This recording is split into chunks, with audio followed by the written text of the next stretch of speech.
fermé pour éviter toute visite et tout.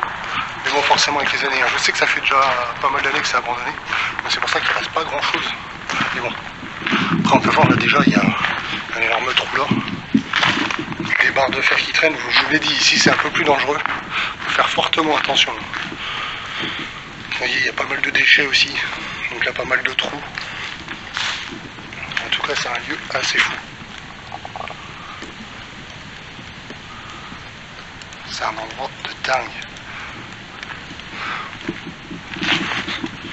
Là une sorte d'ancienne fosse dans laquelle on pouvait descendre. Là il y a encore des fosses.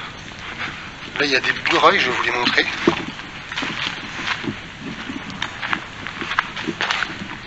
Ils sont juste ici. Donc il devait en avoir dans les fosses là, vous voyez, pour que les trains rentrent. Parce qu'on en a là.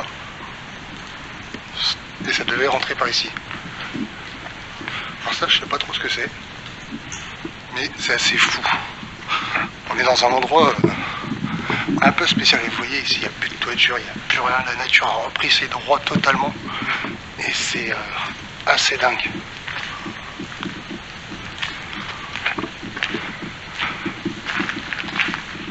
Donc là le meilleur endroit que je voulais vous montrer, il se situe juste ici.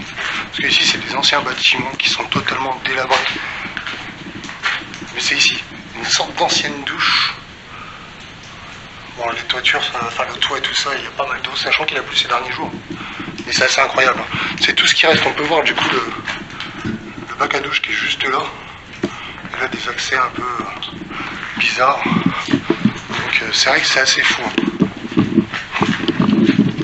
Donc voilà. Alors c'est pareil, compliqué encore à gérer la lampe.